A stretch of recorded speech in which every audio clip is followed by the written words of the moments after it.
ያገባሁት ሳምሪ ነው እንጂ እሷን አይደለም፣ አንቺን አይደለም ያገባሁሽ። ስለዚህ እባክሽ ተይን። ከዚህ በኋላ 10 ጊዜ እየመጣሽ ባጨቀጭቅን ደስ ይለናል። ሳምሪም ከፈለግሽ ከእሷ ጋር መገናኘት ትችላለች፣ ከፈለገች እሷም ታገኘሻለች እንጂ እኔ አይደለም ከአንቺ ልጅሽን የወሰድኩብሽ። ገባሽ? እሷ ናት የመጣችው። ስለዚህ በልጅሽ ምክንያት እየመጣሽ ከዚህ በኋላ ስሜን እንዳታነሺ።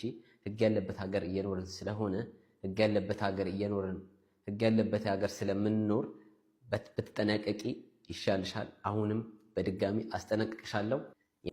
ስለዚህ አሁንም ልተወኝ አልቻለችም። 7 ዓመቱ ሙሉ እስቲላው በሰላም እየኖርን እኔን ብቻ አልፎ አይደለም ልጆቹን ራሱ እንደማትፈልጋቸው ልጆቹን እንደምትሳደብ በብዙ ሰው እንዳሰደበቻቸው ይሄ ሁሉ ታግሼ ዝም አልኩ። ቤተሰቤን፣ እናቴን፣ እህቴን ሁሉንም ስትሳደብ ነበር።